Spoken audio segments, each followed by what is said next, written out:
Hello to the live stream, and we are live, talking and answering questions. Questions that are being talked about.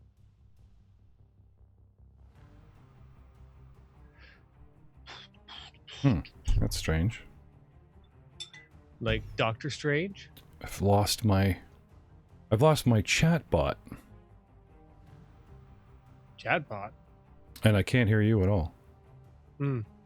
That's not The good. stream can hear you, but I can't hear you. Oh. As long as the important people can hear you. Fair is fair. So, how was your week? Busy.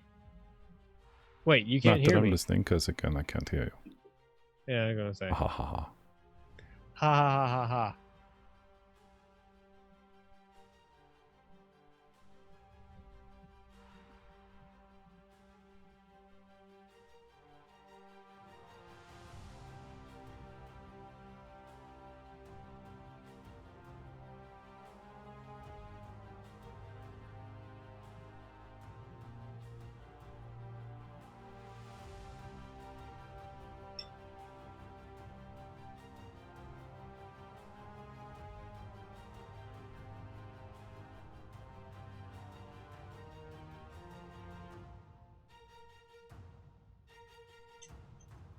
There we go. There we go. We are streaming to Discord right now as well. Should really head over there and see how that's going. We have some of our Star Wars fans gonna come out to Discord at 10 o'clock, but tonight we're gonna do Age of Ashes first. Age of Ashes first. And we're here just chatting in the lobby, ready to answer your questions. For those lurkers out there, don't be afraid. Now, if you come and join us over at... I'll just throw you up here. Come and join us over at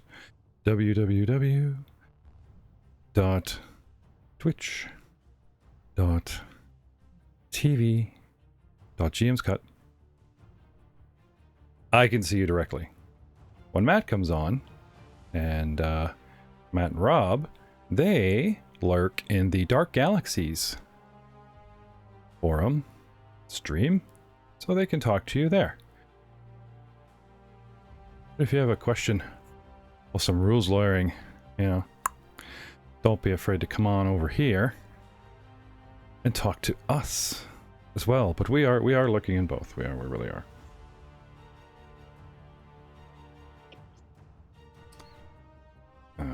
Just gonna check out. Oh, live stream is streaming.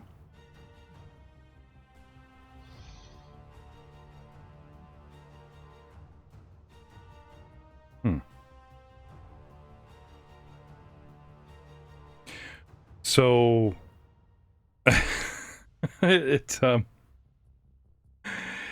the Discord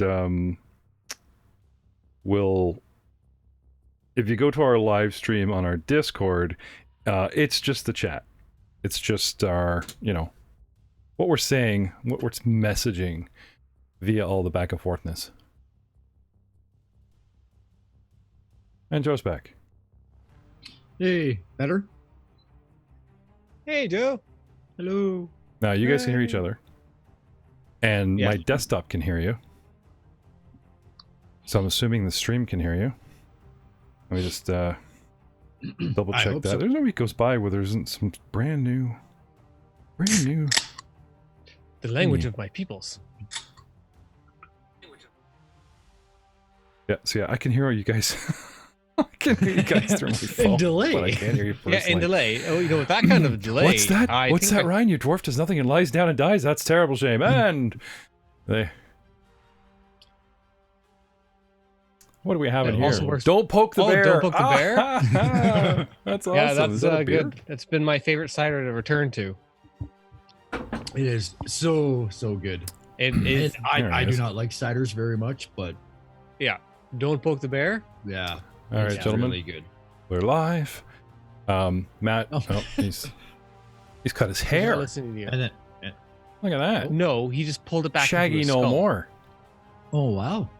For those of you that haven't seen Matt Witt before, his haircut represented Animal from the Muppets, the drummer, and now he's clean cut.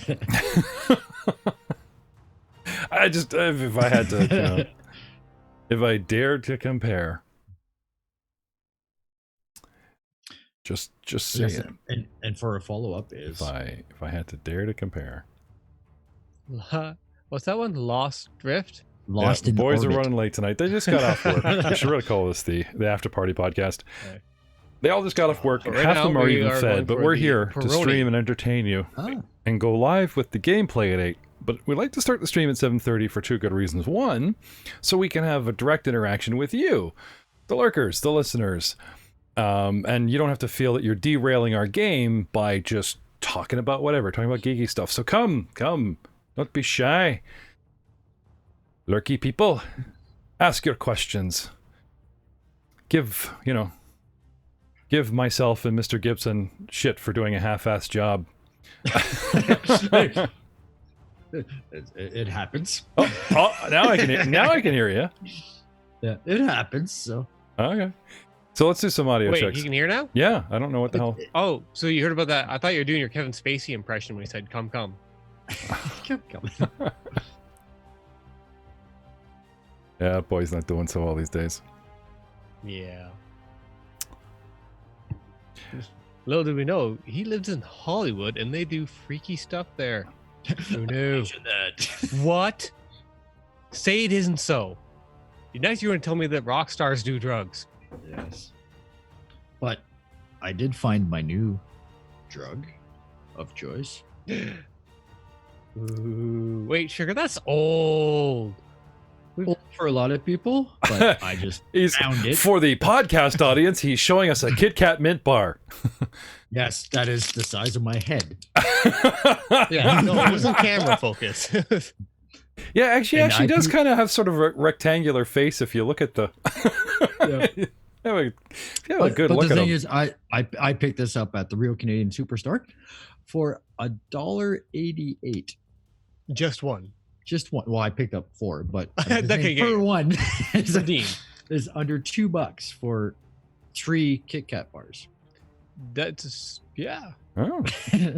But what would you do for a Klondike bar? Nothing. I do not like them. No, you're on your own. So, You're on your own. What would you do for chocolate and nuts do not mix. What would you do for a Klondike bar? Nothing. You're trying to make the chocolate healthy by throwing Be right nuts back. into it, but yeah. My poison. Look at that. I'm getting slight delay because I'm watching the stream. Say it ain't so. Yeah. Where is my phone at? Actually, I shall be right back. I'm gonna grab my phone so I can kind of keep a monitor on these things too. So I'm here all by myself. Yeah. Yeah, just keep talking. Don't worry. Just Me, keep myself, talking. and I. Yep. Dukin.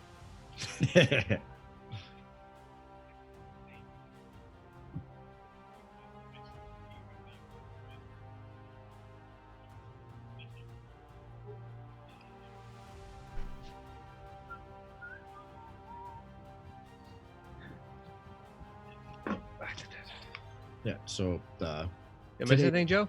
yep. Nope. Today is my last day here. Last day here on planet Earth. No, I'm in Ottawa still. Ah, So I go home tomorrow. you make the 5-hour venture home. It's going to be longer than that because I have to take the bus because the Via is still.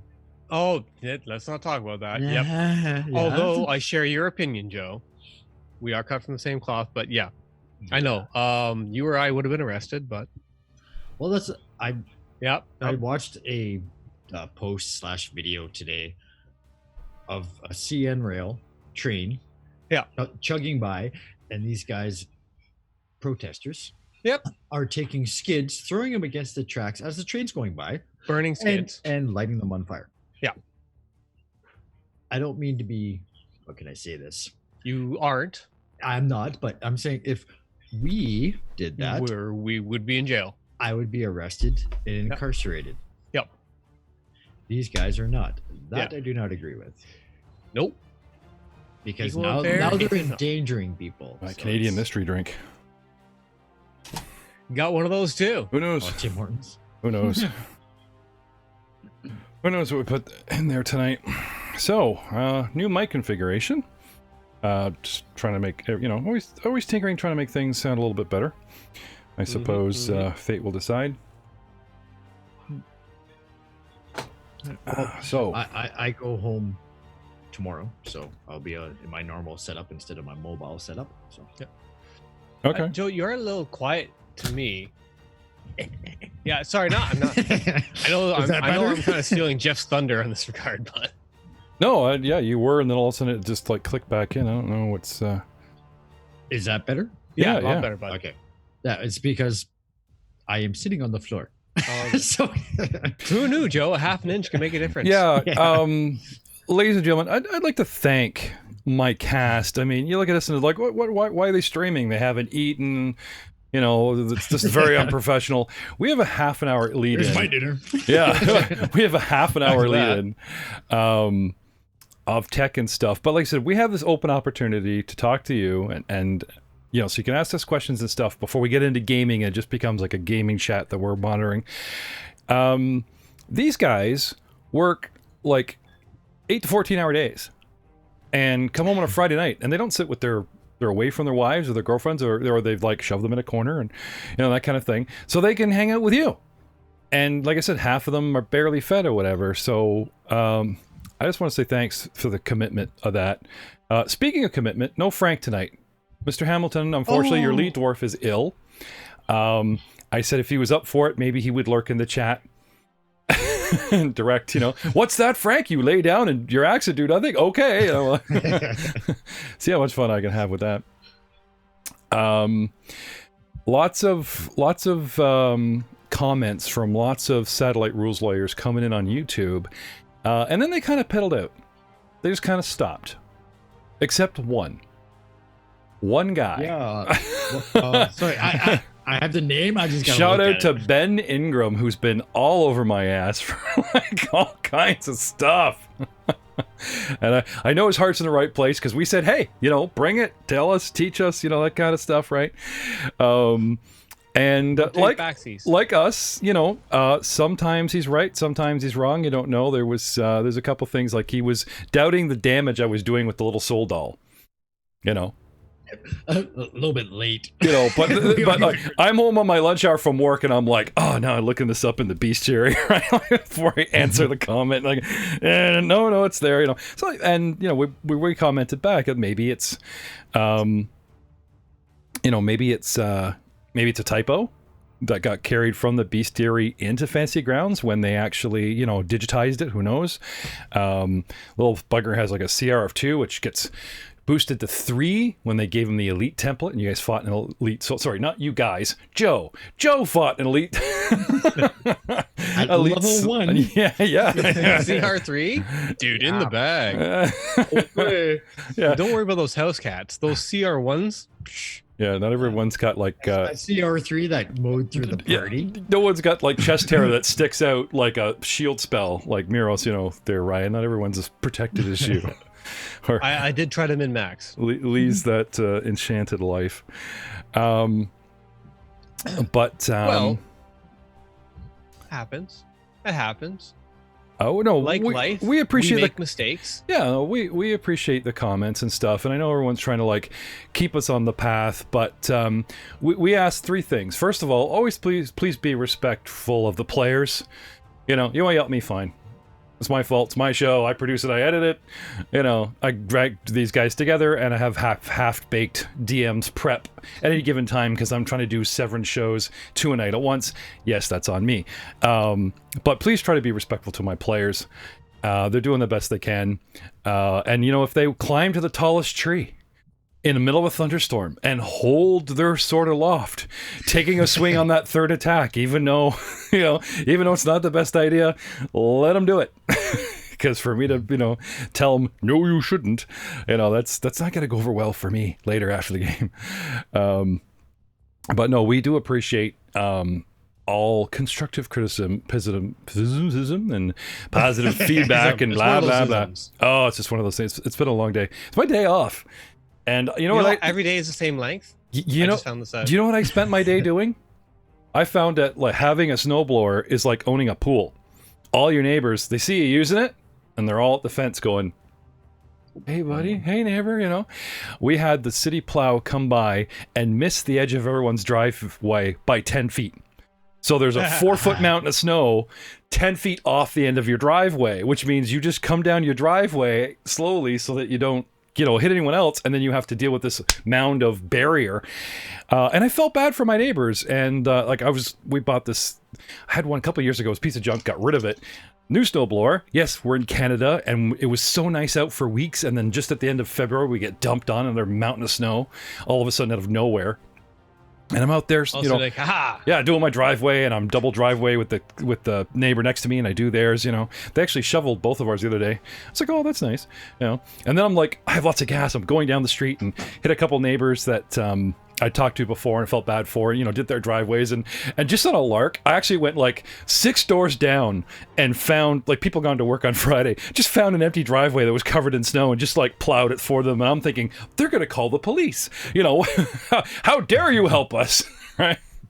That kind of thing. We live in Canada, Jeff. Well, thank you. I've been doing this. No, I've been doing this a little while. This is the best part. This is why I told you the story. Someone came by the house, probably to say thank you, but they had a clipboard in their hand, and my wife was not having a good day a couple of days ago and said, "I'm sorry, this is a bad time," and shut the door in their face. And my son was around going, "I think that's the neighbor." So they came back in a huff couple hours later and handed my wife a $50 Tim Hortons card as some kind of thank you and stalked off. That's probably because I've been using the snowblower generously, you know, in a couple driveways adjacent either side of me. But like, Aaron was down from college. My daughter, who you guys have seen cameo in our Hell's Vengeance podcast live stream, playing our NPC, Simri, was down from Japan, back from Japan for 4 weeks, and that Timmy's card got burnt through in like 2 days. It's like, gone. Thank you, everyone.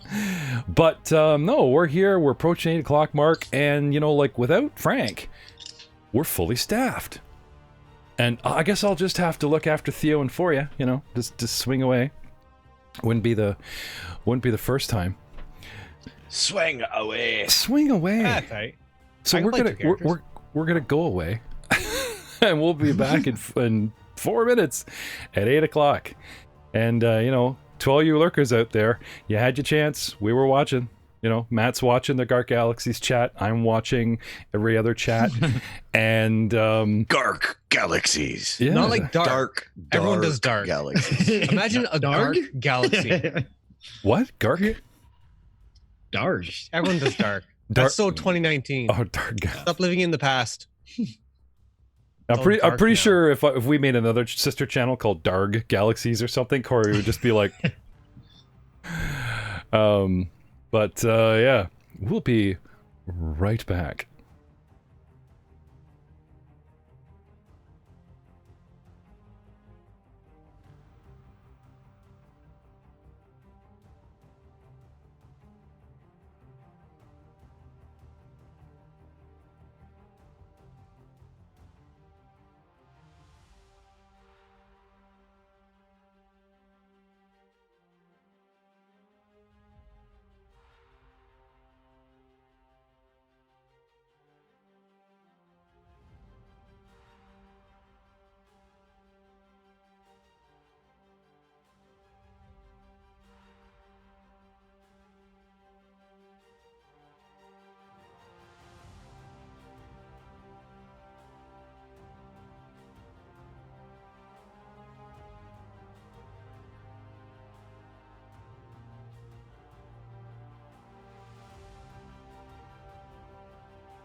What feat did you take? I Or, took class? took my class feat, which is Dancing Leaf, which the one half of it's easy to understand. You get slow falling as long as you're beside something for unlimited distance, which is easy to figure out. That's pretty cool. Yeah, but the first part is that when you leap or succeed at a high jump or long jump, increase the distance you jump by 5 feet. Yeah, that's sick. Is that just like a flat 5%? Like, sorry, 5 feet. Like flat. You succeed also. Cool. Tack 5 feet onto that. 1 second. Does anybody know who Short U is? Shorty. Short. Is that Yeah, what that's my Short buddy. U- That's, Okay. that's my buddy. Yeah. Okay. Zup, boys. Dub. Wait, no. It's copyrighted. No, it's just zup. Zup. Oh, zup, not sup, zup. Yeah, zup. Zup. Okay, just give me a. Oh, hold on. Yep, no. Let me You, get to you jump. do your I thing. I believe the appropriate pronunciation, Joe, is sup, like that. It's like pause and drawing Oh, out. there's a pause. Okay, yeah. Mhm. Oh, sorry, I don't speak that language. It's the pause that refreshes your. I know you're that old. I know Yep, you're as that's old right. enough to like. It's the pause that refreshes. Yeah, I'm that old. Like when it came. Bud. Yeah. Wise. That's how old we are. Yeah. Oh, Yeah. that's so old. Did anyone else have problems getting Fantasy Ground loaded up? Oh, I haven't even tried yet. Nope, it loaded fine for me. You guys are terrible. Okay. I told you 2 minutes ago, like we're live, and the lobby chat aspect is done. Now we're actually I have a in-game. totally different perspective than you. I think we're just so awesome. We do not need third party to be amazing. Oh. Come again? I bet you say that to all the boys. Another Kevin Spacey impression. You're banging them out of the park. Jeez. You're killing me, Smalls. You're killing me. All right. If not me, who? Everything is awesome. So, welcome, one and all. always bleeding in with Ryan going on about something, which actually played very well to our last audio. We are the Rollmongers Podcasting Network, produced by Dicewise Entertainment, which is live streaming right now to Dark Galaxies Gaming. Shout out to Corey's sponsor, Corey Thomas, who proxied our sponsor, Fantasy Grounds, the tabletop virtual platform that we're using, which you can see if you're watching this on YouTube, on Twitter, on our Twitch stream. Come on over if you want to talk to us. Half the crew is in the live chat here at www.twitch.tv/GMS Cut, or Dark Galaxies Gaming, where we have Matt Robb lurking, so that for your listening and viewing and lurking and messaging pleasure. But we are streaming live to Mixer, YouTube, Twitter. Guys, if you're there, do us a solid. When the stream ends, when Age of Ashes ends, our contract with Dark Galaxies ends, but we're still streaming on our own channel. Tonight, we're actually going to launch our Season 3, Episode 1 opener of Star Wars We Shot First, our very first podcast. We are coming up. April 17th is our 3-year anniversary of podcasting in general. And we have some very exciting return interviews and hanging out chats with some of our very first Attack of Opportunity interview guests lined up. And I'd like to thank the viewers and the listeners, because on YouTube, not in Twitch, not on Twitter, though any exposure and any views that we get and people tuning in going, "Ooh, these guys," and checking us out is greatly appreciated. Over on YouTube, our first episode, we're on episode 25. Our first episode just hit 7,500 views. And for us, that's crazy. That's big news. That's, thank you so much for checking us out. And with these growing pains, I could tell you a couple things. First of all, the tutorial annoying aspect of us going on a little bit too much about Fantasy Grounds ends in 9 episodes. And we tighten up our crew a little bit. We're still learning 2nd edition Pathfinder with a lot of help from Joe and some of our satellite rules lawyers that we've beg to be nicer with their comments, but we still appreciate their comments and keeping us on the straight and narrow. As well as a bundle of shows that we put in rotation after our Age of Ashes show. So we start streaming at 7:30 on Friday EST. We go live with the actual show after all our jargon and stuff at 7:30 at 8 o'clock, and we wrap it up around 9:30. Almost 10 at the latest, have a short break. And then 10 o'clock, we come out with our Pathfinder First Edition exclusively to our own channel. War for the Crown, which is Dice Before Dishonor, an all-Cavalier party and one-fly samurai taking on the War for the Crown adventure path. We have our Star Wars doing the old Saga edition with the huge Dawn of Defiance campaign, which is canon, happening 3 months after Order 66. We continue to revisit Mummy's Mask with a splash of Iron God sci-fi splattered in that we're going to tidy up and sort of film out as a one-shot and come back to it. You've already seen us dabbling on Monday nights with Hell's Vengeance, and we've got Rob Hammond in the mix, a new GM that's going to launch our Starfinder game very soon, and he's gonna rake us over the coals. We've never played Starfinder, and we're gonna go first level, third level, sixth level, boom, seventh level, and jump right into Frequency of Screams, also sponsored by Fantasy Grounds under Rob Hammond on Monday nights. We got so much going on in 2020 that we got to dial it back. I mean, we're working on stuff behind the scenes. We're working with Philip Trout in his Pure Steam Splat books that came up from Pathfinder in conversions and stuff, trying to get him up to speed for a new podcast. All this stuff's going on. And we're at a point of oversaturation. And, and we're tired and we're doing things wrong. And, like the GM prep is laughable, but we're having a good time. And we really, really do appreciate you guys tuning in, listening, watching, and having a good time with us. Because when people ask me, like, why a network, why too many shows of stuff, I always tell them the same thing. I am exhausted, but having the time of my life. So thank you. And now, watch me kill some players. Because, without Frank's mighty axe swinging and my dice rolls in his place, I fear for the rest of this counter, boys. I just don't know how it's going to work out for you. So, Ryan, while I'm pulling up maps, I believe you had some rules questions for myself and Mr. Gibson and the general chat. Yeah. What is the meaning of life? We don't have time for that one. Yeah, really. Oh, okay. Well, I do have one more thing I'd like to state. Crow, KROWW 73 is Rob Hammond. He works for us. So ignore his heckling, but listen to his answers to any, rules like that kind of thing. He's one of us. One of us.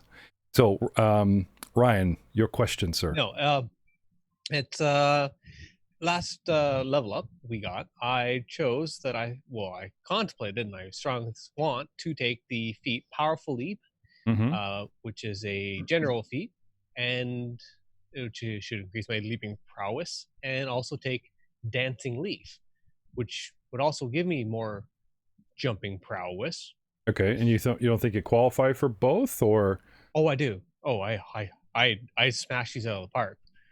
But I was curious to actually find out what my gains are. Oh, okay, fair enough. Yeah. Come again? So, what can I do with that? Like, what would I realistically like?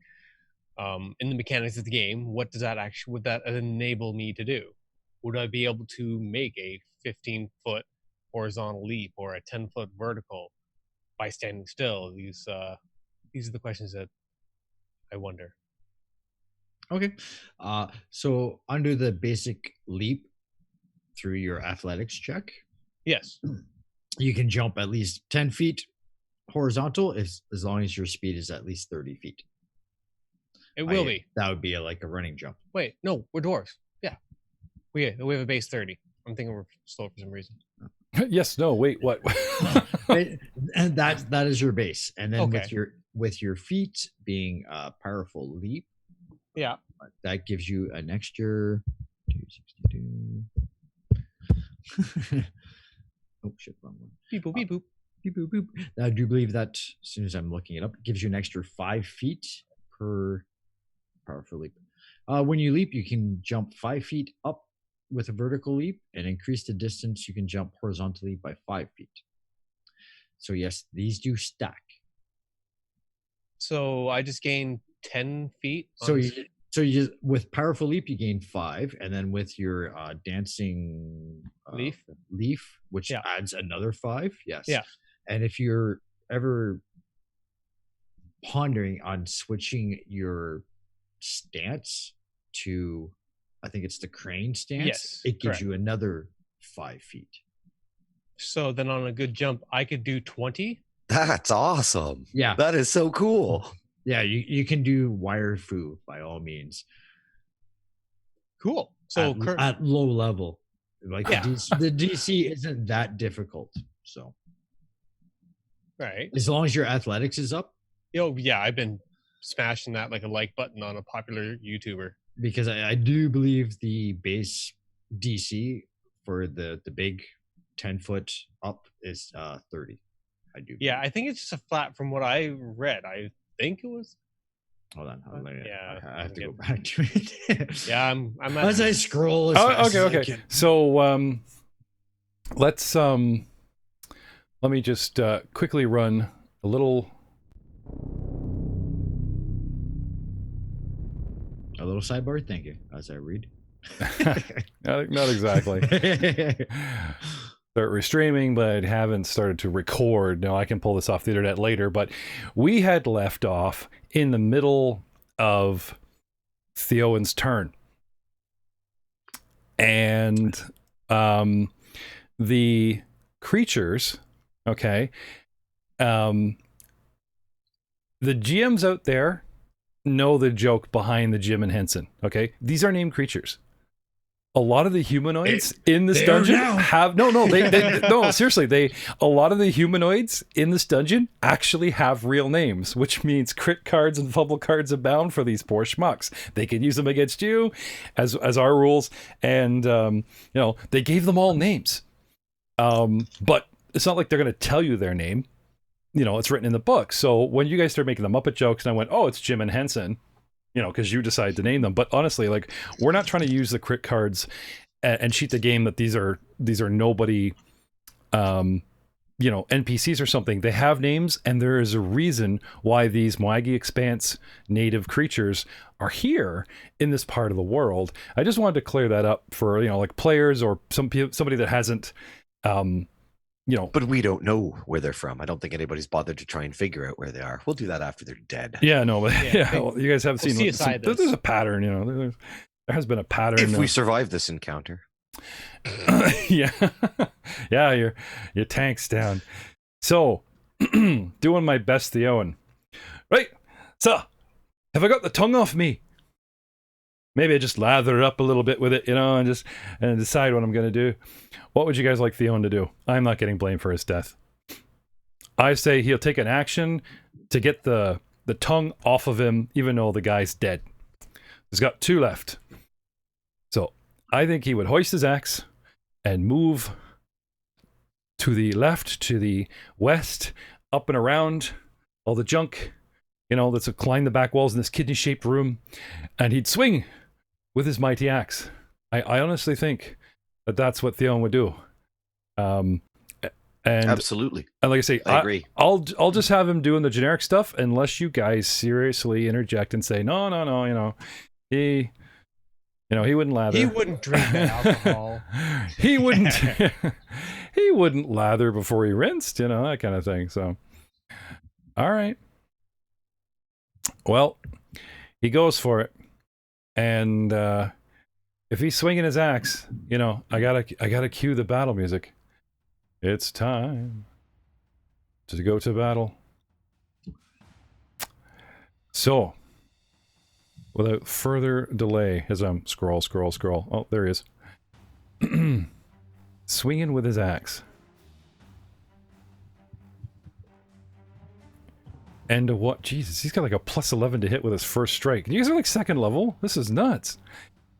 So, swinging with his mighty axe, he attacks on his 3rd action. Really shouldn't call them chevrons anymore. And hits the creature. Whoops, wrong damage. Crap. Yeah, he's gonna hate me. I have a question. The great axe damage is 2d12 all the time? That can't be right. Yep. Nope, it's all the time. All the time. I thought it was 1d, and then like you guys enhanced it, and you put the second dice in there, and probably forgot to take it out. Nope. No, the enhancement gives him 3. That's why he was able to chop that fire method down with basically one fell. With the big swirling in the air and That's fell with one E. The camera angle.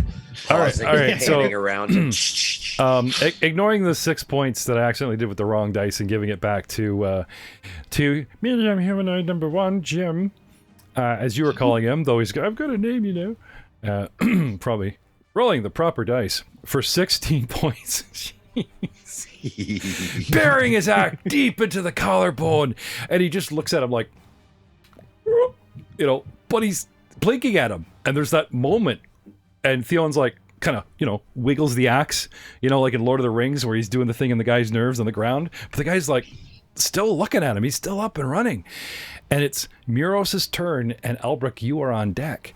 Muros, what do you do? I hustle up beside my cousin.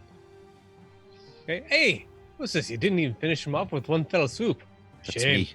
That's me. You moved me. Oh, no. Sorry. You know, we're dwarfs. We do look alike. You're the bald one with bracers, you know, the monkish looking one. I've been drinking since breakfast. Give it a break. Oh, in that case, I'll hustle 5, 10, 15, 20. Right beside my cousin. Notice. Josh him for not killing it in one swipe, and flurry of batons this bite. fury. All right. Yep. For some reason, I totally have a mental image of your dwarf being all Bruce Lee like.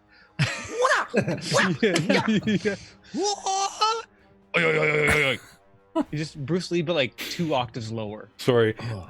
Picture a 1970s camera on the hood of a great big black Dodge shooting through the window, and you've got Muros done up like Kato, and you've got Albrecht done up like the Hornet. Still no shirt. No shirt. Still no shirt, you know, and no? It's terrible. Yeah. So, what do you got for me there?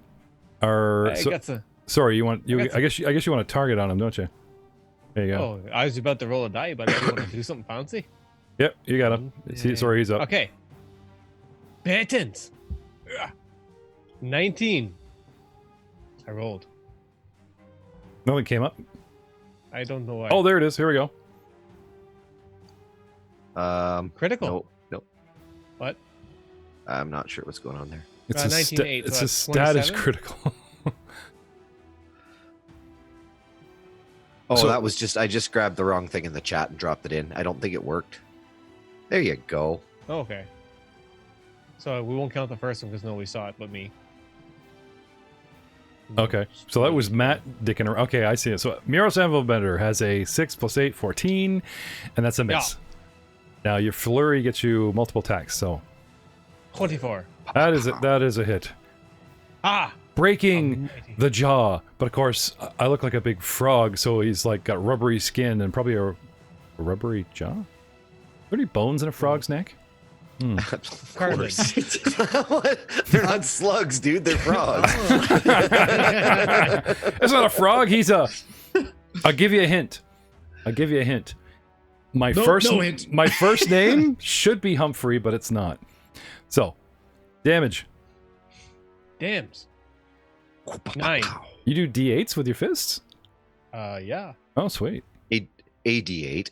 Yeah. Well, that's still If I hit him with multiple, still better than like with the. Well, I've noticed they've given static hit points, so you have a bar, and then like everyone's dice damage is kind of increased with weaponry to like reflect, you know.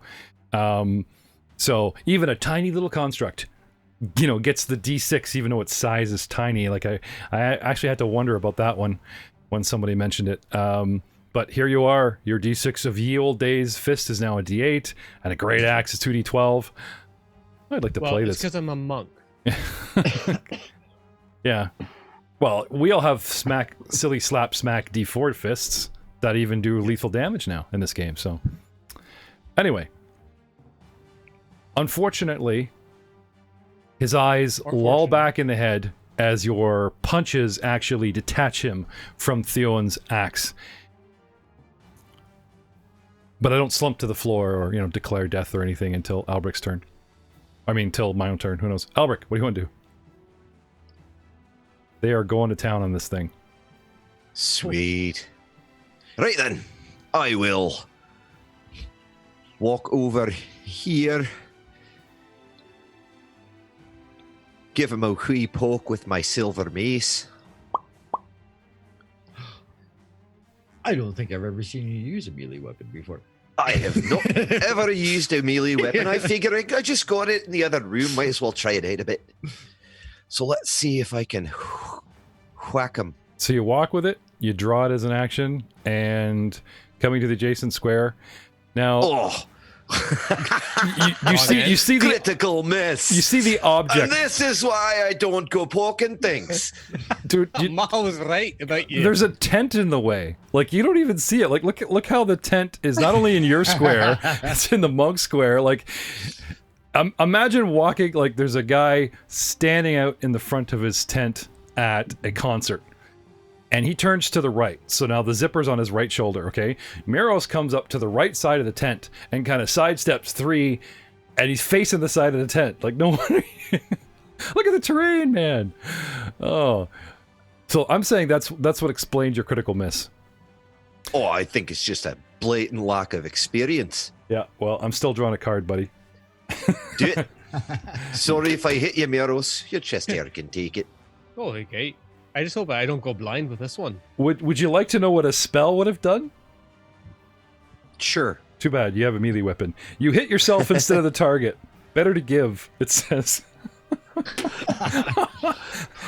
That's funny. Hang on. So it's D6 bludgeoning. There's great. Can I attack myself? Yep, there's great joy as I target yourself and fantasy grounds go nuts. Oh yes. There will be blood tonight, or bruises. What? 2d6. It's not 2d6. Oh, it was crit. It was a critical miss, so you. Right in the willy. Oh, but it's not. No, Oh, my boys. it's not. It's not. No, you're right, because you know how the critical hits take a damage dice off? Wouldn't a critical fumble also as well? So you only take 1d6 and the card? No. I don't know. No, wait a minute. No, the card started the hit against you anyway. That's something Maybe we're that's something we're gonna look into. Anyway. 2d6? Yeah, no, it says it's 2d6. Hold on. Did I screw up? No, it's Let's try that again. Yeah, I did. I accidentally must have clicked it twice or something. Dude, just take the first one I rolled, the 4 points. okay.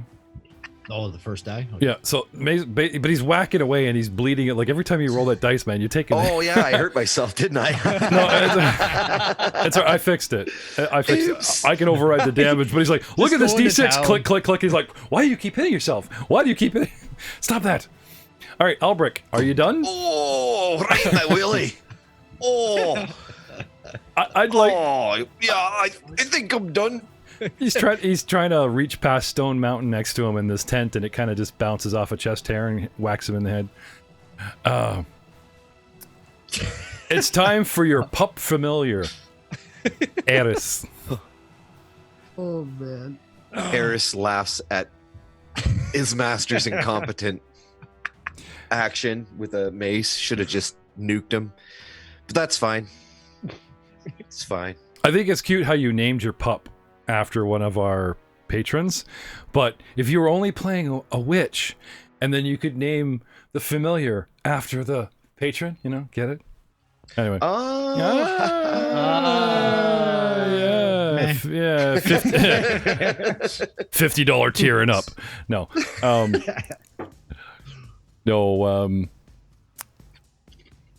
Our first, hopefully of many, Jackson Eris loves this show. Specifically, of all the shows we do, he loves this one. And you guys said, Cousin Eris, remember Cousin Eris, and he got his little shout out.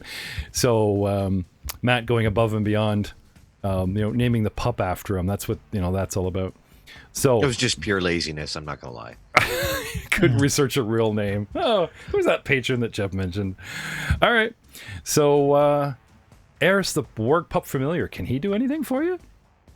Besides look cute and poke out of your robes? Oh, he totally could, but he's not going to. I'm not ready for that yet. Okay. Right first. Meanwhile, It's first day. It's first day. Meanwhile, cowering back at the front door. I mean, unable to get close because the dwarves are mauling. Nia's Albright is up. Oh, okay, yes. Sitting back. What are you doing? Are you like banging the door? All I hear is. Oh, sorry. What I was doing was going to cast a spell. Okay. You're even Divine thumping while you're Lance. talking. That's actually impressive. Oh, we can do. Good old Divine Lance. Okay. I just have to roll. So Yes. so- Please I remain don't still from the neck down. Refrain from corrupting my audio and cast your spell. I'm sorry. I'm sitting on the floor. Also, you can remove my frightened effect because I've had my turn. Ooh, frightened one look done. Oh. I thought it was the end of my turn, not your turn. Like when it comes around to him, that's a single round of frightenness. Yes? Oh, jeez. No, I think it was for your turn. It goes down by one step every turn. Yeah, but we haven't had a full round.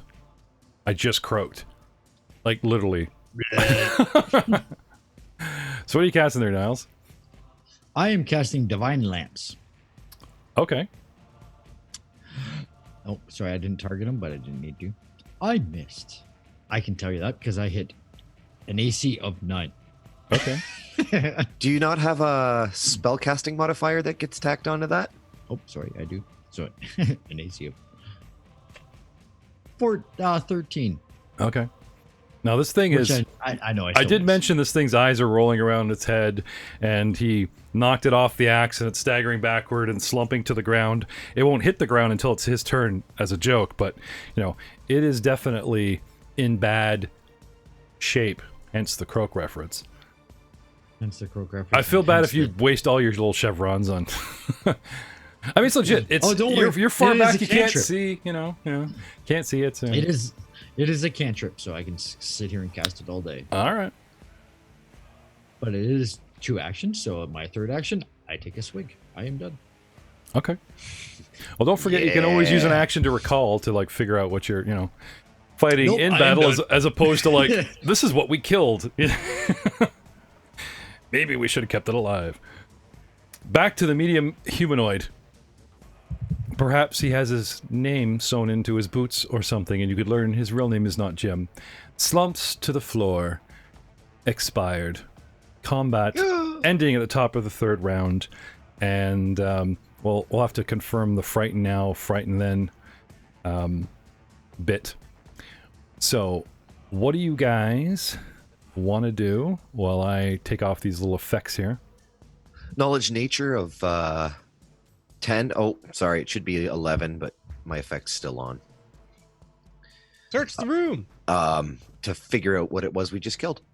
Okay. And Miro starts ransacking. Yes. All right. The battle end. With the battle won. Theon, Battle won. Theon cleaning off his axe. Yeah. And immediately standing guard or, disappearing through a door. On to the next encounter because we just can't wait. Off he goes. Was Theon injured this battle? I do not remember because it was last week. He got started he this. got hit with a tongue, and it might have done a little bit of damage, but I believe he was grabbed. And So I He struck. doesn't feel pain. Well, I used the tongue grad to strike, and I just assumed it was AC. But when you grapple, you're actually hitting the guy's fortitude save, Yes. as reminded by listeners. And I just assumed it hit his AC, and that was a grab, but it might have actually targeted. Anyway, a high roll, which would have hit both, got him, and there was the free grab, and then he started reeling him in, and then Theon was getting held, and then all of a sudden I died. So I don't have any damage listed here, so I think he's okay. Now, Albrick.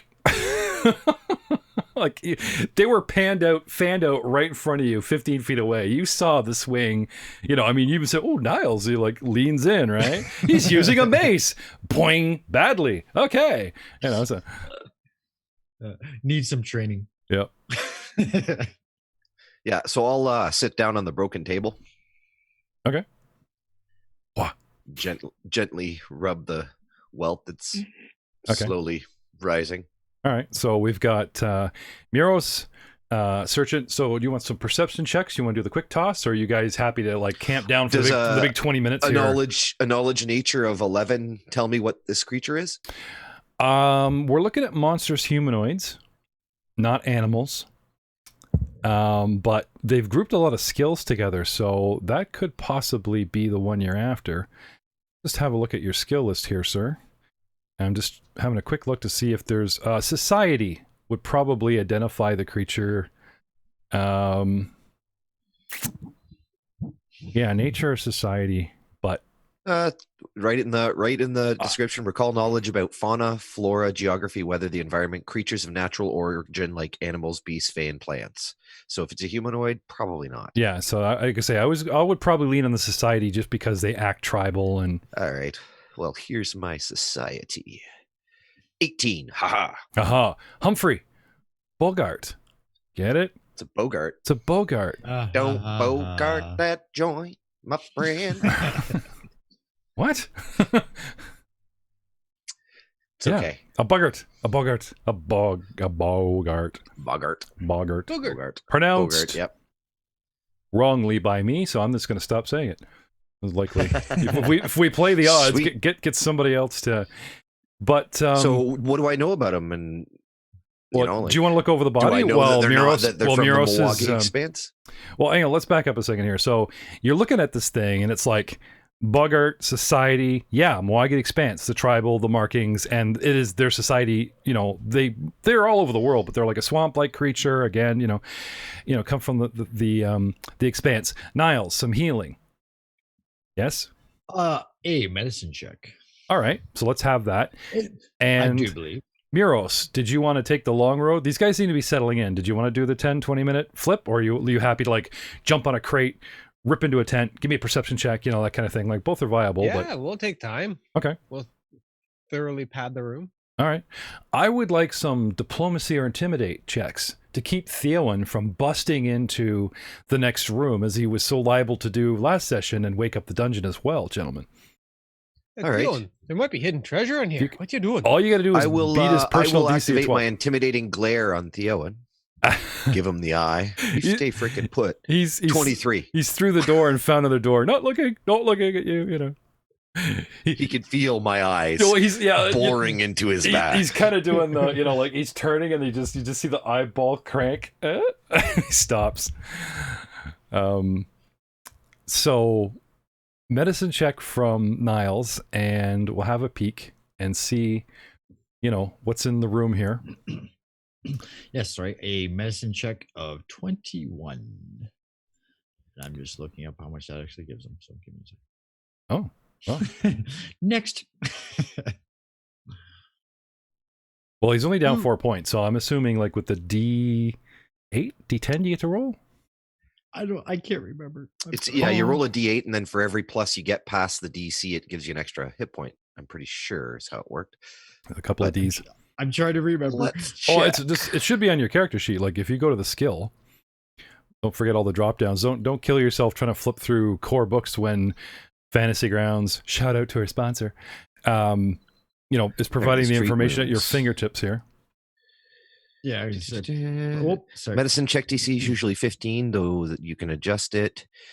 If you're an expert in medicine, you could instead attempt a DC 20 to increase the hit points gained by 10. Okay, so no. Okay, if you succeed your check, you can continue treating the target to grant additional healing. If you treat them for 1 hour, double the hit points they regain from treat wounds. Okay, well, you don't need to do that. So it's a success. Critical success is 48. And its wounded condition is removed. Just regular success is 2d8, and its wounded condition is removed. Critical failure, the target takes 1d8 damage. Yeah, okay. So what was your actual medicine check roll? 21. Okay, and it's 15 on somebody else, so you need 25 to get a critical. So Critical, yeah. right? So your 2d8 is good though. 10 minutes and 2d8. Unless he's an expert. Are you an expert? I am no. I am just trained. I'm sorry. I'm only level 1 still, boys. Yeah. Stop switching characters and show it. Don't comment on that. Oh, I only rolled 1. Sorry. He really rolled a 1 on a d8. Yes, I did roll a Legit. D8, but So get another one. Come on. All you Joe, need is is a there- 3. Anyone ever told you, Joe, you're very literal? He's very I'm literal. very little. I only rolled 1 die, but yeah. Well, I've already taken a 4 off, so come on. Let's see a 3. I'm waiting for the dice to reappear. Okay. So let's go back to Miles. Miles is ripping this place I think apart. if you just click in the window, it'll Right. pop it back. It's not. It's not working. He's having such a terrible time. Oh, well, Here, technical. I'll roll. Thank you. Woohoo! There you go. Roll your own hit points. 7. Yeah, Good. so you're healed. Oh, You're fine. thank you, lad. You're fine. Oh. No problem. So you're poking around, and the place is a mess. I mean, it's squalid living. Someone's literally squatting here. There's makeshift tents, though it is actually made out of like the proverbial tent burlap and that kind of thing, Miros. Right. A lot of things in the room, like I said before, are smashed. The tents are greasy. Mhm. And again, this would be like waterproofing Albric and au naturel. You know, like they're dirty and greasy, but you know, grease fabric actually repels water. It's raining in the Magui Expanse, so I'm not saying they were smart enough to grease it and act fresh, but their squalid living of grease on the tent does certainly help, you know. There's moldy piles of cloth and broken this and that, and it's really just a bunch of junk. You do come across a couple of things. You come across a makeshift wooden cup with the name Crick carved with a sharp object in the bottom. Like, you know, this is my coffee mug. Don't touch.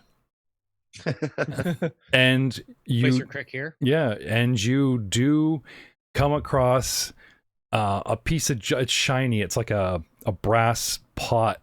God knows what he uses it for. That, like, in a chalky substance, it scraped Rourke on the side of it. And then 10 minutes go by, and you're not finding much, and these guys are still talking. They're doing their healing check. And you're, you know, check on Theowen, and he decides to help you, you know, in those 10 minutes earlier, counting as a sort of 20-minute, you know, good 10, 20-minute search. And you find a little figurine of a dog made of onyx. Shiny. And I will put that interesting item in our party sheet. Hey, Albric, you want to take a look at this? What have you found, cousin? A pot. A pot. Right then. Hey, it's got a name written in the side of it too. It's a pissing pot. Hey, there's something in the bottom. I don't think you should touch the bottom. That's good. Ryan, I'm gonna give you a hero point. That was so good. That was so smooth, man. Come on, like you just expect him to like, oh, I have a magical item. I turn to the wizard. You know, hey, look what I found. It's a pot. That's good, man. Hero point, definitely. Nice. On top of the one Right. that we get per session. Man. All right. I also found this. It's a cup. Pot in a cup. Yeah, a pot in a cup. Very good. Are you planning on making us lunch? No, these things. I wouldn't. Oh, Right then. oh, and this and all. This. I'll take a bubble. look at them, and I'll do my detect magic. While he's really looking at them, I'm holding the onyx and I'm looking at that, figuring like this is good. So, Good craftsmanship. Oh yes, that's right. I can cast it at will. Come again? What? It's my It's a cantrip. arcane sense feat. Oh. Yes, you can cast first level detect magic at will as an arcane innate spell. Shiny. And as my arcana goes up, its level goes up. Fancy. Yes. So what do we got? Sorcerer feat. So what do we got? Like with a, is it auto detect? Or are we telling, you know, what's our DC here for? Did we ever get into? It was sessions ago. We tried ID an item, and I think we like make arcana checks, Yeah. and that would allow you to identify an item. As long and having detect magic enables that further. There we go. Detect magic. Identify magic. You send it a pulse that registers the presence of magic. That's all you get from it. And then you can use magic, or you can use your skill arcana to identify magic. Right. So, but this will tell me if anything within 30 feet is magic. Ping. Right in front of you. it's my magic, and I'll cry if I want to. Yeah. It's a soft ping. You know, it's your. But the ping is there. We have a ping, Priscilla. Give me one ping only. No? No. Fine. So is it, do I detect any magic? Does Yes. anybody have anything that's magical? Yeah. Theowen's blue gem that you placed upon the shaft of his axe. Ping. Yep, I know about that. There's you know, things that you guys have previously pinged, because I'm sure we've been down this road before. You know, a couple of odds and sods. There's the cat clasp, the little kitty cat clasp that you guys found. Yeah. You know, things Where's like that party things like that. Yeah. Now, if you want to pull up There your it party is. sheet, and you know, Yes. be specific and go, oh hey, you know, what exactly, you know, exactly is going on here with the pinging and the thing and the. Well, just trying to find out what's magic. Because that's what's going to tell me. That's all it can tell me, and then I can use my knowledge of the arcane to further divine what the object may be. Right. Or if it's a different type of. So is either the magic. cup or the pot magical? No, they both look pretty used, but I wouldn't say they're magical. Yeah, I'll just drop them. Kick them into the corner. The details are trivial. I'll walk back over the corpse and say something like, well, these guys seem to be far from home. Oh wait, it dropped the pot there. I hand him the onyx figurine, and I pick up the pot that he just dropped. Which is probably glowing. It's magical. in your mind's eye, yeah. Because I think it appears to glow to your perception. It doesn't glow for one going, oh, that's magic, right? Yeah. Ping. Yeah. So give me some. Right then. Let's give us some checks here. Now Knowledge. look, back me up on this, Joe. Like, there's got to be a DC Come on. to identify. You know, I'm looking at my screen. 11. Probably not. If you want to identify a magic, then it takes time, and there is a DC.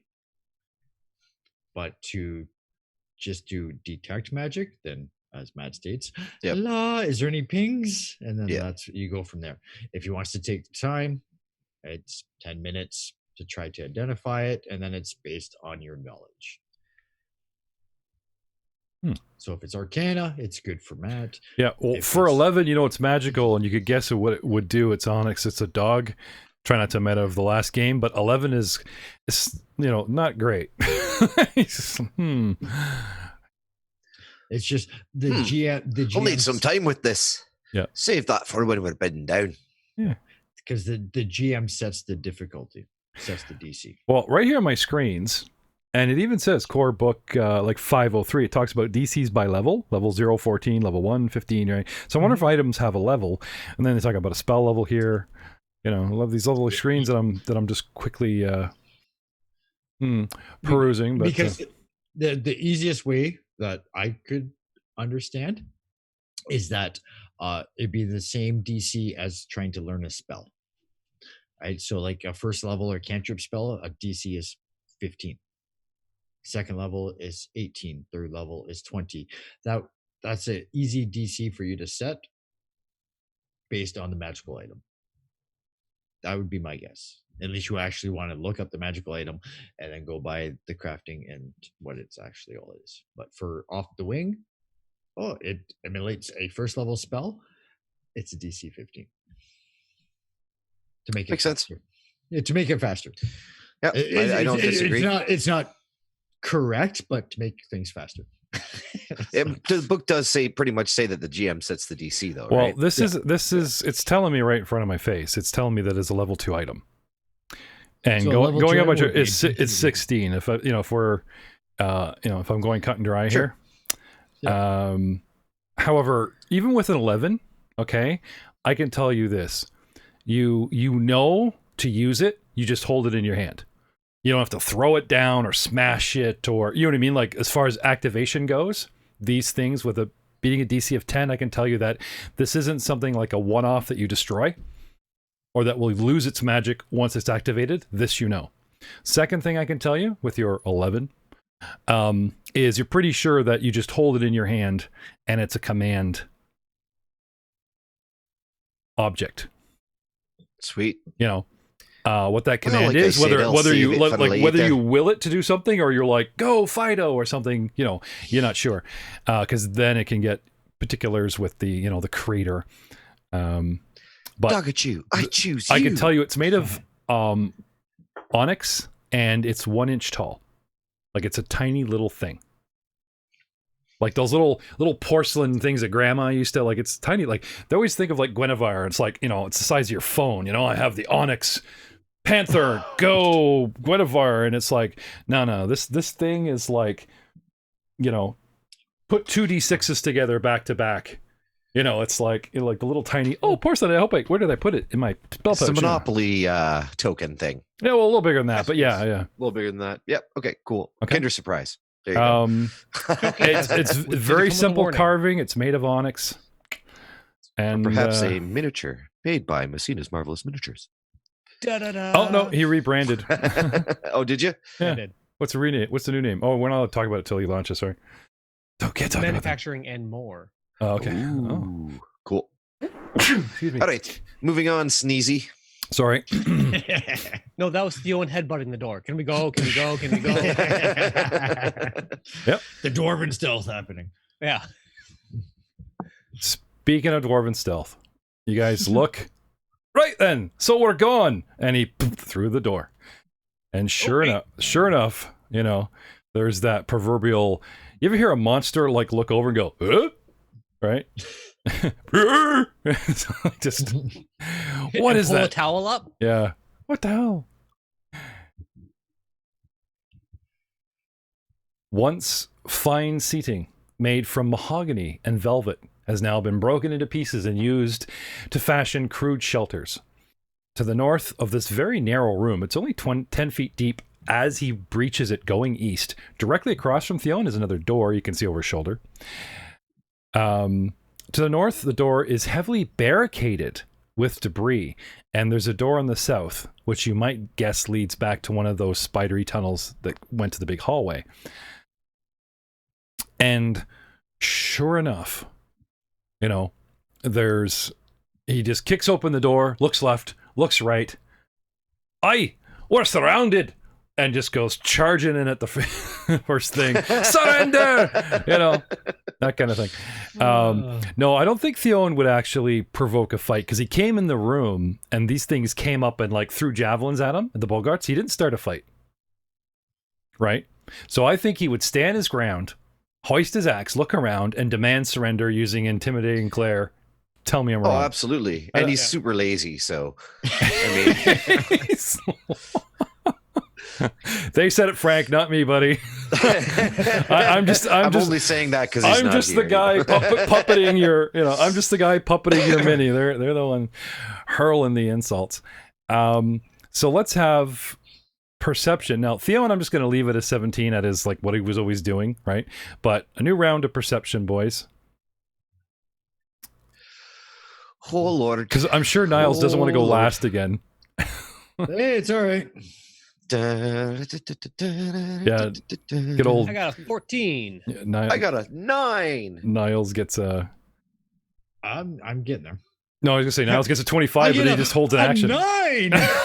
Excellent. You rolled a 2. You go next year. What's your dex? Yeah.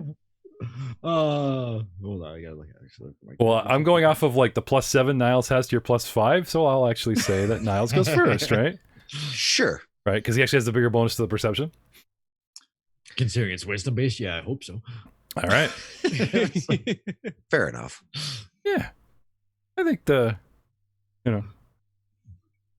now he gets in there and, he wants to demand surrender. But I'll tell you, these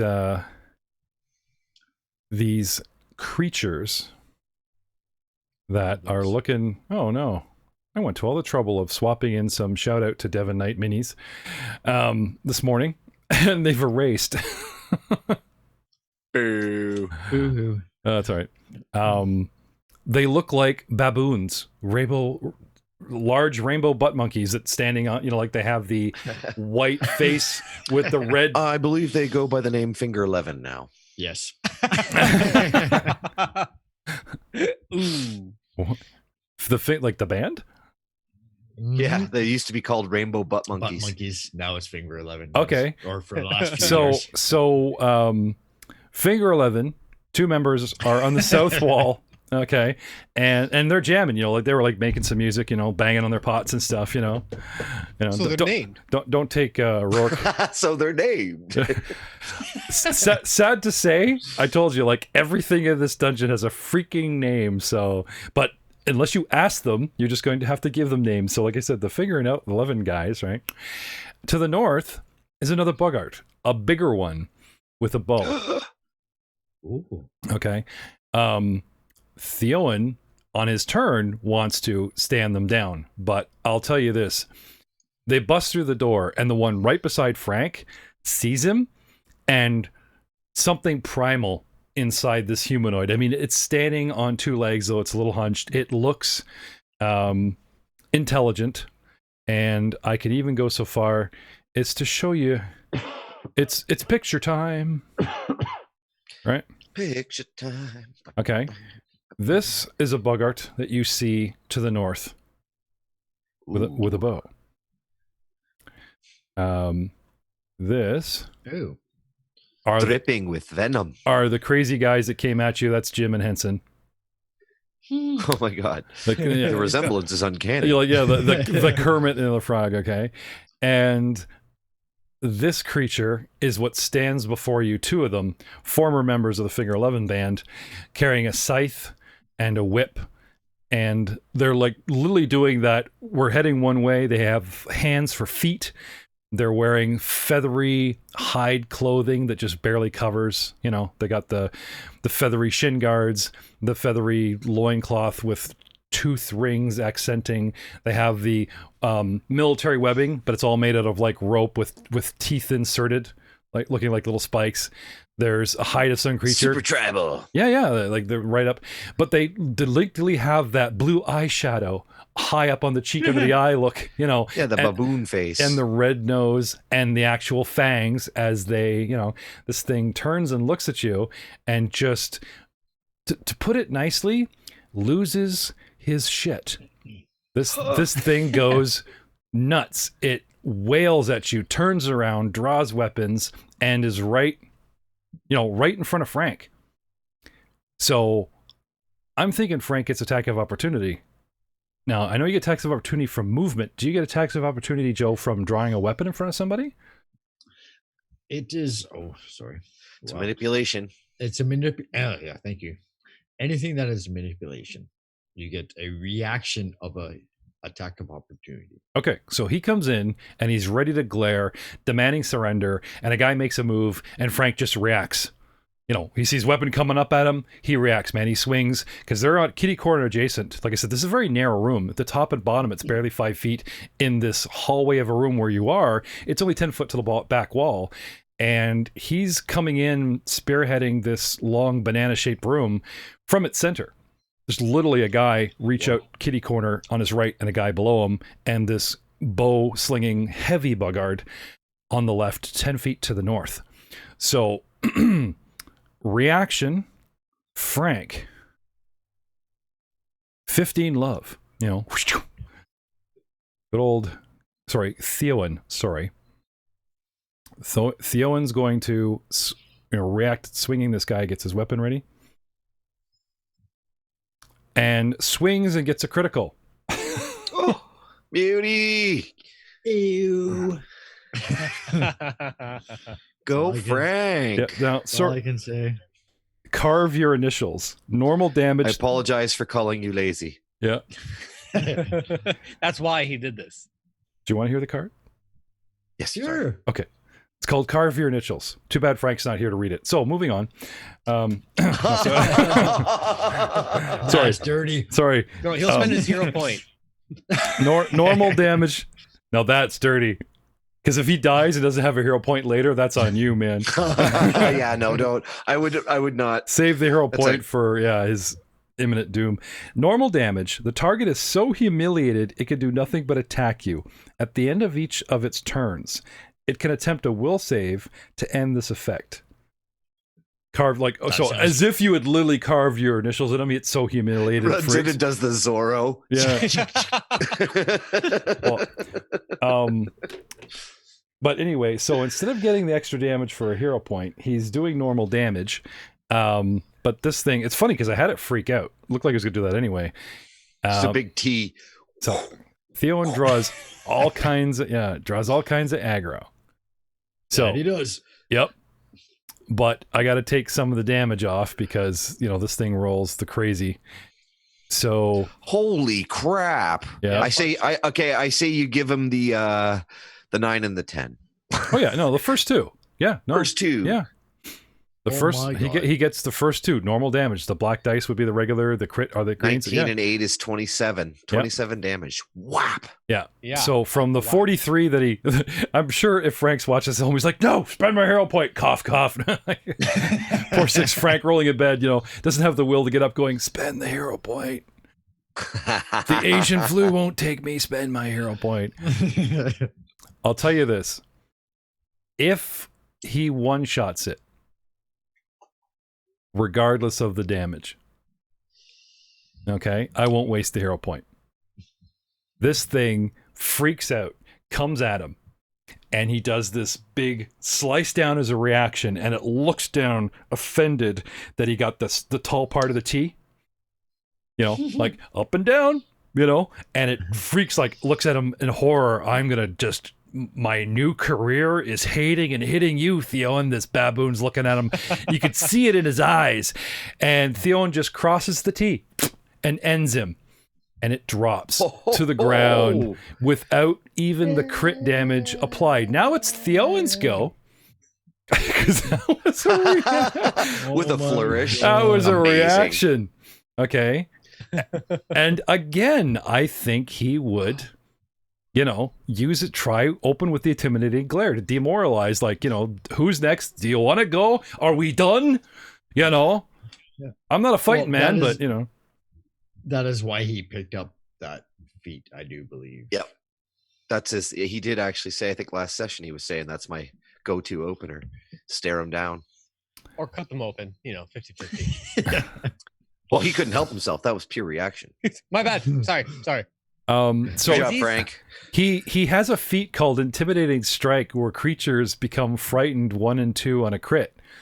But it's dead. Is that everybody around him? The guy he crits. So if he crits you, he actually makes you frightened of him. Not mad. You become afraid of him because he almost disembowels We you. got to give him a lower damage weapon then. Yeah, no. You fear me from the nether plane. There's there's creatures storming the pearly gates. No, you'll find me.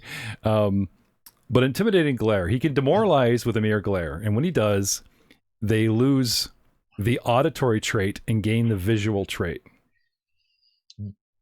Oh, sorry. He's demoralizing without using auditory because there's demoralize normally with intimidate is what it's saying. He's giving him the stink eye. Yeah. Yep. However, he doesn't take any penalty because normally when you demoralize with an intimidate, they got to understand you. Stink Eye apparently crosses any language barrier because it says the creature doesn't need to. So let's look at demoralization. How do you do that? He has to use his you attack intimidate. their will defense, I believe. Yeah, he has with to his make intimidate skill. right. So he's got to make an intimidate against the. Frank's having a great game. Too bad he's missing it. He is. I know. You poor fucker. Game of his life. You know, he's not here to. So if that surpasses their will defense. Yeah, he's not here to scold whoever's thumping their microphone. 10. That's me trying to type. Oh, is that what you're doing? Okay. Yes. Well, please stop that. Then I can't look anything up. Point and click at things. I don't know. Okay. Rob, I know you're listening. Get in here. Look stuff up He's for on chat. I'll tell him right now. Rob, pull this up. And yeah, his thing is intimidating glare should work now. Yeah, no shit.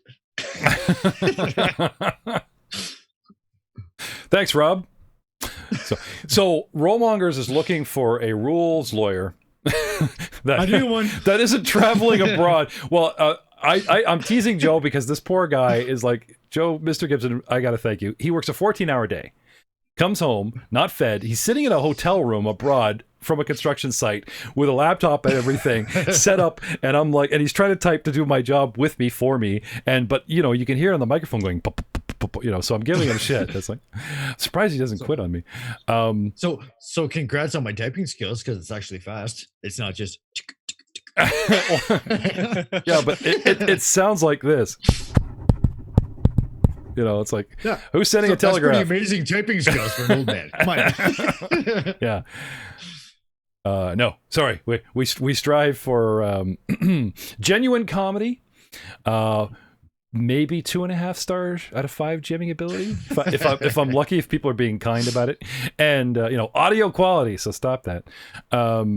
So Theon with a 10, I don't think so. Like these creatures have, yeah, no.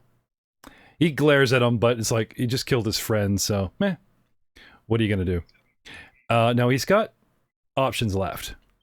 That only takes like 1 action. Yep. Surely it takes more. Nope. Intimidation. Single action. Single action. Okay. Well, all right. It's a powerful tool. So we know what the rest is. Okay. Well, he'll Swing by the banner. yeah, he moves up. You guys take the archer, right? He goes for the second for finger 11, finger 12, baboon number 2. I have a name, you know. And yeah, Not for long. not for long. They give monsters. This is why you don't give monsters names. You know, it's like, oh, you're a monster. We're just gonna kill you. You know, it would really, You feel bad for the writer? well. There's about 5 or 6, maybe even 7 Age of Ashes podcasts out there right now, and they all got together because they wanted to start doing crossovers with the like. How much fun would that be? You know, sharing players from another podcast and DMs from another podcast. We're discussing it all in forum, and everyone got onto the Alec. You know, did he die? Did your players? Some of them are like, and my players killed him outright. The man is standing on a symbol of Asmodeus, you know, kill him. And other ones are like, oh, he was useless, you know, and all the DMs are like, no, he was awesome, you know. And I think and then there's like this one podcast where like, and he's marrying one of my players or something, you know, like, I miss out. And, you know, That's awesome. No, but my point is, I don't feel too bad, even though you guys are just kicking open doors and slicing throats and not getting into the lore, talking to monsters, because somebody out there is. Just isn't We're us. the all-action dwarven podcast. Yeah, action dwarves. Dwarven stealth. Yeah, pretty much. Token human. All right. Natural 20. Oh my god.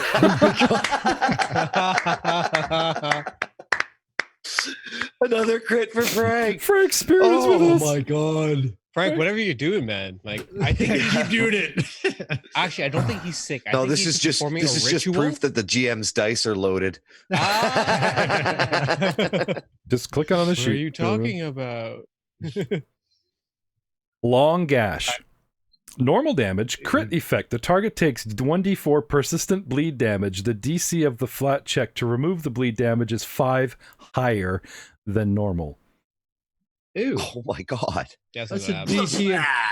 DC. That's like the whole anime, like blood, like What? Yeah. What is the DC of removing bleed damage? One might ask. No, really, I'm asking. 5 plus the wound effect. Oh, so 5 If plus the it's D4. Wound 1, wound 2, wound 3, wound 4. Yeah. Okay. Well, That is gross. here's That's the normal damage. Oh my god. No, you only take the first 2 dice, right? So 1 and a 3 plus 8, right? So he does 12 points. That's still gross. Yep. And then he does the bleed. Persistent bleed will come up next round of 2. So 5, and then you double it because there's 5 higher normals, 10, and then the 2 is 12. So he needs a flat check of 12. Correct me if I'm doing this wrong. Rob. Anyone? You have to wait sounds- for the delay. Yeah. No. We'll get him into the call here, but for now, yeah. Ow. 12 points of damage. Now I've got to go through the monster and take some damage back. No, you're not quite dead. Not dead yet. No, but you're bleeding. Now the persistent bleed effect, does that start this round or next round? I don't think it starts immediately. I think it starts on the next time you come It's around. probably on his turn, would be my guess. On hit, without checking, without making noise. Yeah. Without checking right away, I do. It is on the Monster's turn. individual's turn. Yeah. Yes, the individual's turn. The monster That's turn. versus monster individual. I'll use individual. I could be wrong, but We have rights, you know, right? Yeah. we have a union. No, like go frickin' Frank, man. He's just like, I you know. heard that. Yeah, no. Oh, nice. You like that? Sing, chong. Yeah. He's just going to town. All right. Let's get Rob in here. Help us Well, out. I'm getting stuff from Rob Okay. because of the lag. He's like, what the? No, we'll put him in. We'll put him in the call. We'll put him in the call. But I'm so living at a sink. It's driving me crazy. I don't understand. Sorry. no, it's fine. Uh, Rob has been rather ill as well. Like, people just the flu's going around. So I wasn't going to ask Rob to. Coronavirus. No. Shut up. No. That's it's Oh, not- fancy. Nobody's traveled overseas. Well, hold on. Isn't your daughter back from overseas? Oh. no. She specifically avoided that route. Yay for her. Yeah, I'm Yep. surprised no one told me that I had the map shifted.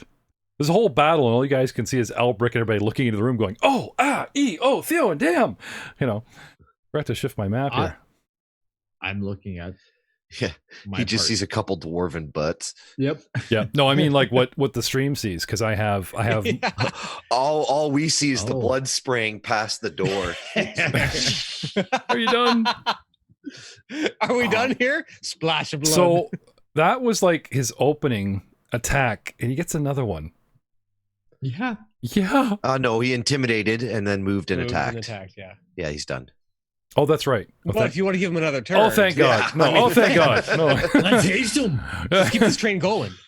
Oh, Thank God. The Bogart at the top sees this going on. This massacre. Yeah, like no kidding. And is going to open up with a terrifying croak. He throws his head back and emits this terrible noise, something like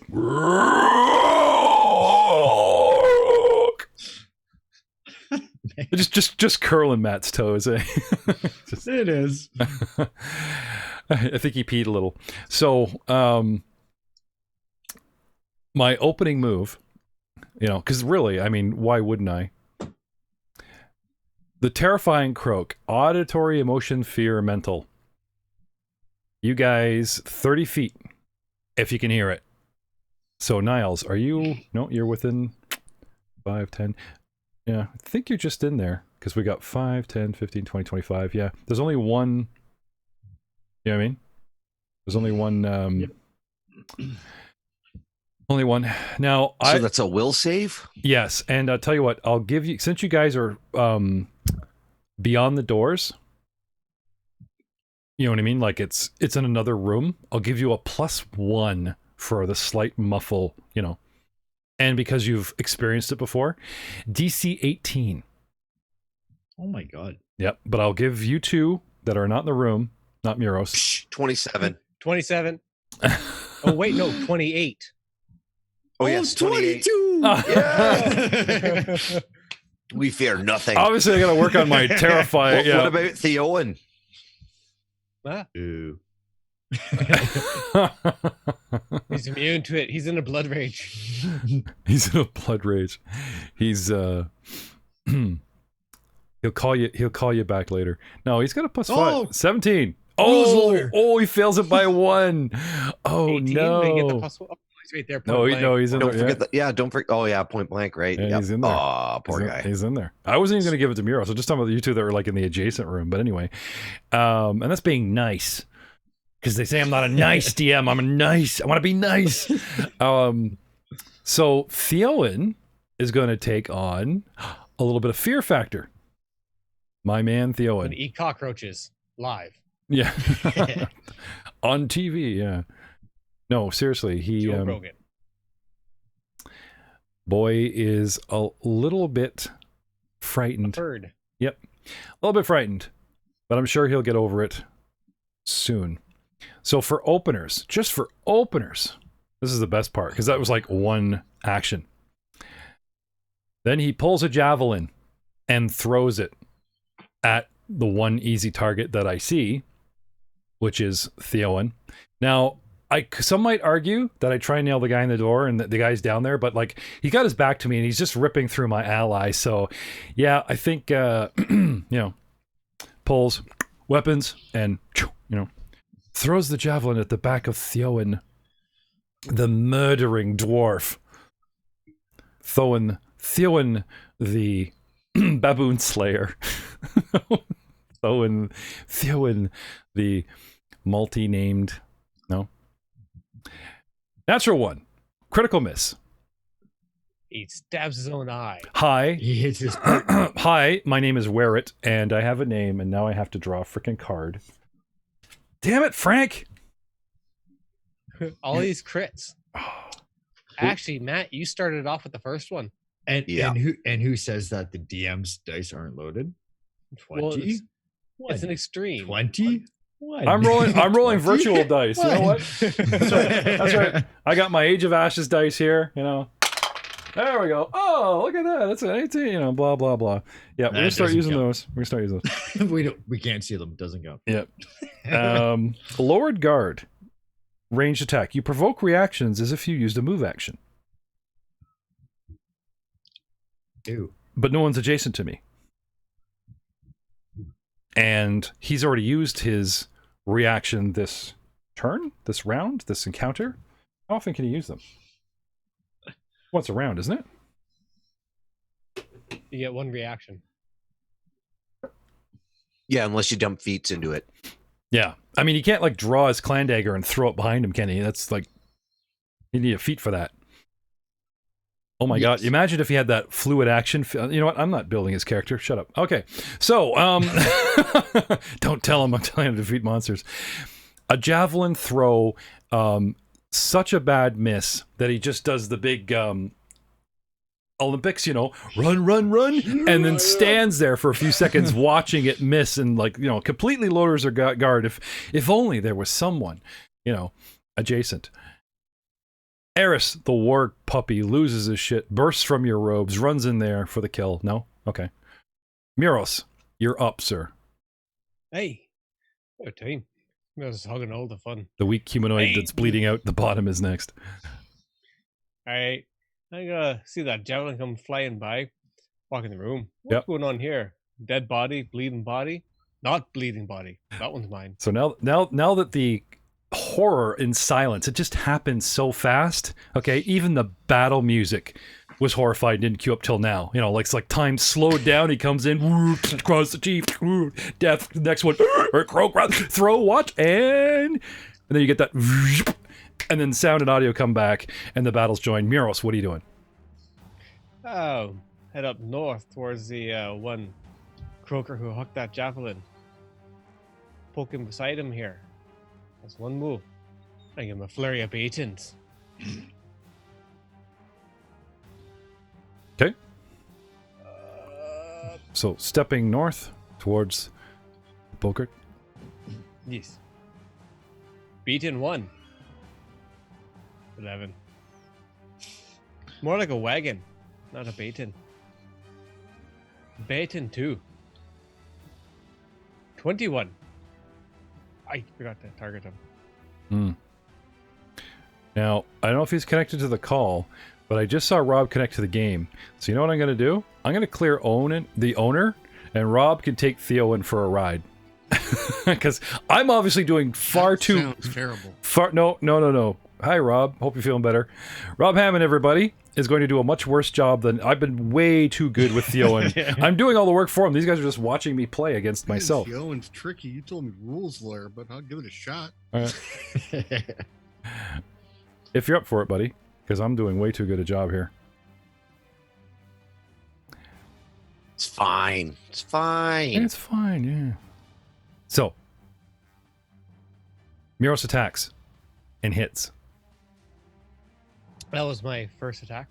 11 misses, 21 hits.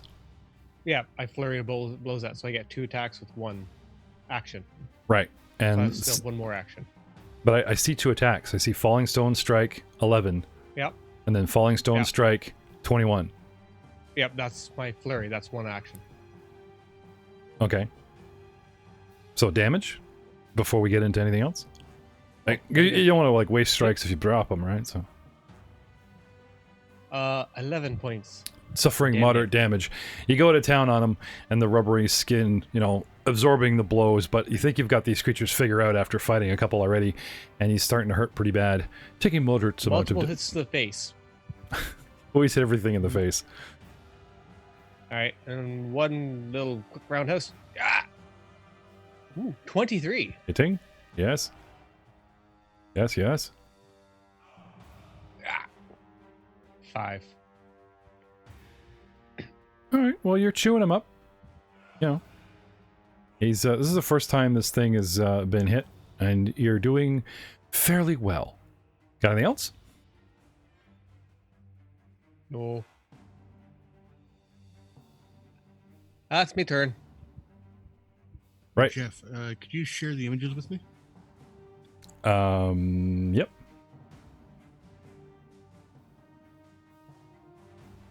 Sharing the map.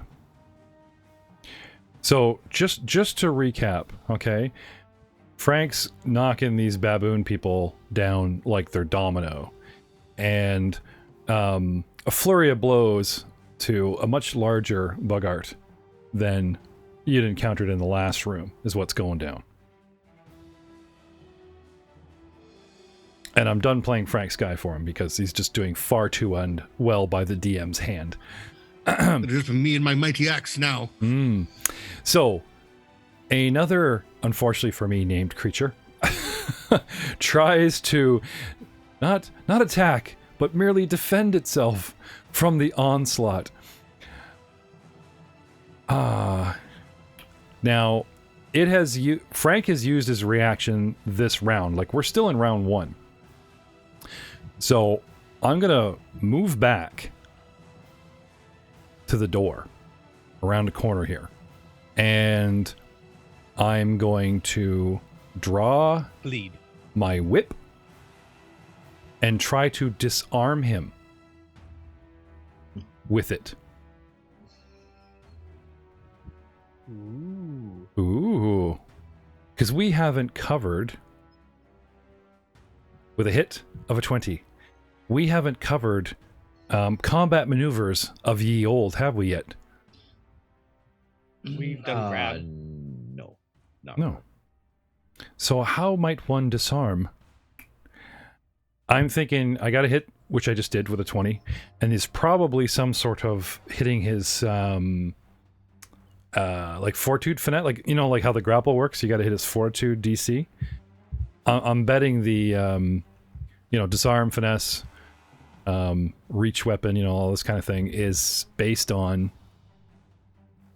a roll like that. You know what I mean?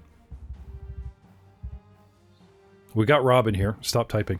It is. You're killing me with the microphone, dude.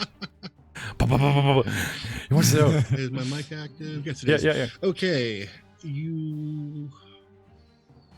It's an athletics check against the opponent's reflex DC. Oh, okay. So I shouldn't attack with the weapon.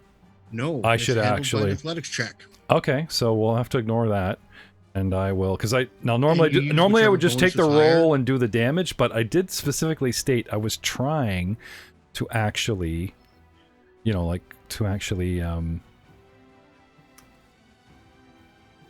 knock him down, like sorry, not trip, disarm him. Yeah. But this thing doesn't have. Oh, here we go. Athletics 26. Haha. Wraps around the axe and yoink, and the axe goes flying. I waited for him to bring it up for a swing, and you know, when it was just sort of, and he just That's scary. Yep. Is that a critical success? against Theowen's, what am I hitting? I just got excited when I saw 26. Oh, natural 20. I guess it would. I guess it Enemy. would. Yeah. No, natural 20. Crit success. Successful My disarm. reflex- my reflex DC. Well, it's not only that. The natural 20 makes it a critical success. So if you disarm on a critical success, he's got a reflex of 7, so I only need a 17. A 26 isn't 10 above, but a natural 20 bumps it so. Right? So critical success on disarm, I'm assuming he doesn't just drop it and yank it, it actually goes flying across the room. Whee! That'd be my guess. Isn't I have to give success that one to 10 you. over the DC? Sorry? There's two Isn't ways to get a critical critical success. 10 o- A natural 20 or 10 over the DC gets you a critical success. Natural 20 on the dice, which I just rolled. Okay, so natural No, 20 here it is. still- It's right here. Okay. It falls into the opponent's space. I have to go after it if I want it. Oh, so I literally go, yoink, that's mine now. It's at my feet now. Awesome. Thank you, Archives of Nethys. Yes, shout out to Blake And Davis. yes, it who- does provoke if I go after it. Well, this is a reach weapon, so come and get it. Now, I pulled the weapon as an action, and I've used it, so I think he's done. Niles, you are up. Elbrick, you are on deck. And we are getting to the bottom of round 1, which Theowen has completely dominated, I gotta say. Great job, Frank. Frank? Oh, yeah. Don't forget to apply the He bleed gets his damage. ass kicked. Yeah. Don't forget to apply the bleed damage. Right, so I'd rolled a 2 earlier, so I will bleed him out for 2 more. Thank you. And I get a flat check. Flat check with a D20. Which I make. Yay! I stop bleeding. Now, I'm assuming you got to take the bleed damage once before you can flat check to recover. Because that was a crit effect. I don't think I do believe that is the way it is. That's how it's going. it would make sense. Like, what's the point of it? Like, hamstringing your damage for a crit card when the guy goes, "Oh, flat check, DC 5, blah blah blah, DC 10, easy P." You know what I mean? So he's got to take Whenever it. it's bleed, they'll always take the first D4, no matter what. Yeah. Can't save against that first bleed damage. It's Yeah. after it. No, that's fine. Yay, I got one right. So, Niles. I will move 15 feet to the east. You notice, ladies and gentlemen, how they don't just kind of go, "You're right, move on." They both retold me the rule, even though I nailed it at my first try. No, Jeff, you actually. Okay. So glad to have everybody here. Sorry, Niles, go ahead. I'll move 15 feet to the east through the double doors. Yep. Past Albric. And I will cast a spell. Thank you for that auditory description. You're forgiven for all the thumping. Yes. From this episode, anyway. From this episode. So what do you got? And I'll cast Forbidden Ward. Ooh, what's that do? On Miros. Forbidden Ward. Well, I ward an ally against an attack and hostile spells from a target enemy. Okay. The one that he's punching. Oh. The target ally gains a +1 status bonus to its AC and saving throws against the target's enemy's attacks, spells, and other effects. Okay. Oh, I feel warm and tingly all over. Yeah, pretty much. Let's have it. Right in the ear. Magic. Jim Henson magic. Jim Henson magic.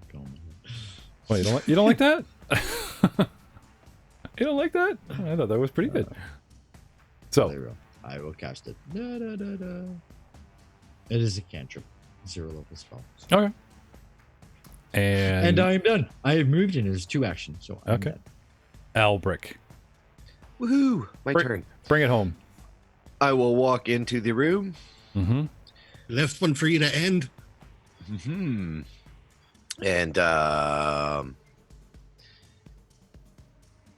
magic missile. Now, if I had a 15-foot reach weapon and somebody crossed the barrier of that reach, which Albric just did. See, Niles entered my reach, but didn't move through it.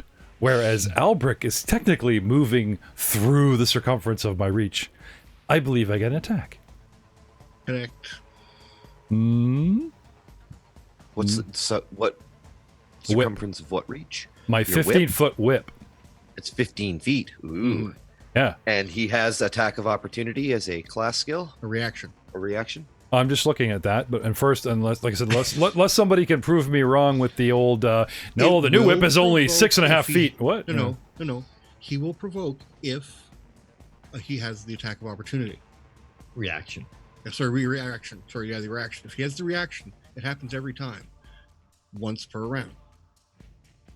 Unless other feats are added. Yeah, no, they don't. They haven't muddy the waters. No, he has the whip and he's doing things like disarm and stuff, but no, he doesn't have the. They give him other stuff. So, but as a rules I won't. But as a rules clarification, I wanted to point that out. Like, traversing left or right within a reach space still to save my still provokes if you have the reaction to save face. Yep. Which is fine. So I'll move in.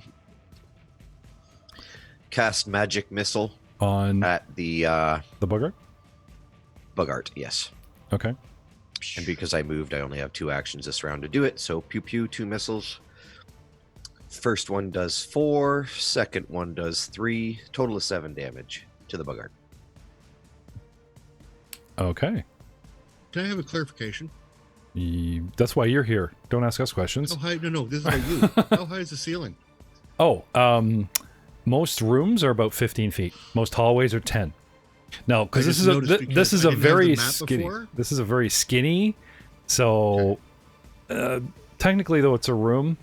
Okay. My question is this: we can see this along. Was Albric standing in front of me in front of Theo when he struck with the whip, or did you just move there? I just moved there. I didn't strike with a whip because I don't have. Just loaded up. I'm like, if he had a whip, he'd go right through you, not to me. Especially on retrieving the weapon. But no, now that I just realized you just moved there. My map's just lit up. Oh, no. He came through a door. He's been behind you the whole time. That's fine. Gotcha. Just making sure. Yeah, no, yep, that's fine. I just moved into the room to the open spot by the door. And Could you get that for me, please? Pew-pewed the... Pew-pew. Did some pew-pewing. Pick that back to me. So, sorry, Albric. That's the end of my turn. That's what I can do. Pew-pew. 7 points. 7 points of damage. All right. All right. I'm still standing. And I'll be standing right here next week. And we will see you next time on the Elven Portal podcast, streaming at ourselves, Dark Galaxies Gaming. But hey, don't go away, because on deck on our own channel right here at GM's Cut on Twitch TV and YouTube and beyond, Rollmongers Podcast Network, we're going to get into some Star Wars, so don't go away. We'll be back after the break. Say goodnight, Rob. Good night, everybody. Good night, everyone. Oh, say goodnight, Frank, because, like, you know, MVP Good night, for Frank. You know, Yeah, I know, right? Frank is, you know, Frank is definitely, you know, MVP. Good night.